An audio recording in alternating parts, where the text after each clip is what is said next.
हिंदू धर्मामध्ये रोज तुळशी पूजन, देवपूजन आणि उंबरठा पूजन हे झालेच पाहिजे. असं म्हणतात, जिथे उंबरठा नसेल तेथे एक प्रकारे त्रिकूट निर्माण होतो. त्यामुळे तेथे चौकट होणे गरजेचे आहे. म्हणूनच घराला उंबरठा असणे महत्वाचे आहे. उंबऱ्याचे महत्व असं आहे की घराला उंबरा नसल्यामुळे घरात किडे, मुंगी व सरपटणारे प्राणी सहज आत येतात. मग हे असे कोणाला आवडेल का? अशा वेळेस उंबरा बसवल्यामुळे दाराच्या मध्ये कोणतीच फट राहत नाही. त्यामुळे कोणतेच प्राणी आत येऊ शकत नाही. याच सगळ्या नको असलेल्या गोष्टी हा उंबरठा बाहेर ठेवतो. म्हणून उंबरठा किती गरजेचा आहे, हो की नाही? म्हणजेच उंबरा हा सुरक्षा रक्षक म्हणूनच काम करतो, हो की नाही? असं बोललं जातं की उंबरा हा औदुंबराच्या झाडाचा असावा. पण एक सांगू का, हिंदू धर्मानुसार औदुंबराच्या झाडाला दैवत्व प्राप्त आहे. म्हणजेच उंबराच्या झाडाखाली साक्षात दत्तगुरु विराजमान आहे. त्यामुळे सहज असा उंबरा उपलब्ध होत नाही. असं म्हणतात की देवघर किंवा उंबऱ्यासाठी शक्यतो सागवानी लाकडाचा वापर करावा. कारण सागवानी लाकूड टिकण्यास उत्तम आहे.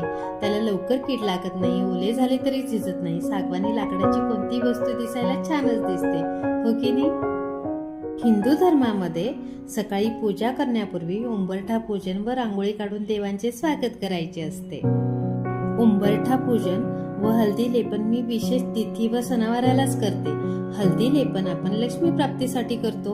उंबरठा पूजन केल्याने घरात सकारात्मक ऊर्जा निर्माण होते. त्यामुळे सकारात्मक शक्ती वाढते, ज्यामुळे कौटुंबिक सुखातही वाढ होते. लक्ष्मी प्रवेशासाठी अत्यंत शुभ असा मानला जातो, ज्यामुळे धन आणि समृद्धी घरात येते. कोणताही सण असो, पूजा असो किंवा सोहळा असो, हा विधी शुभतेचे प्रतीक आहे.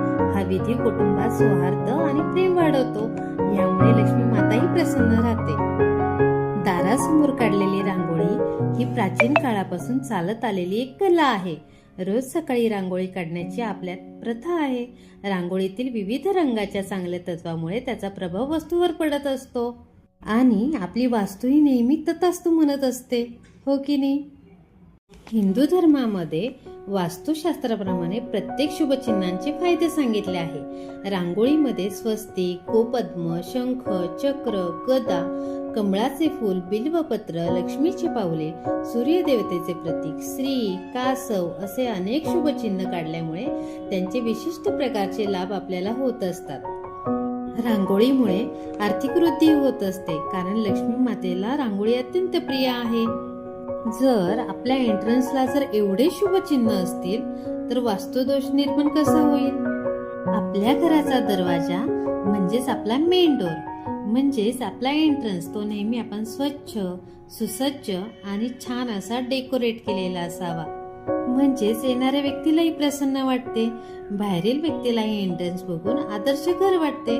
असा एंट्रन्स आपल्याला सपोर्ट आणि सक्सेस देत असतो.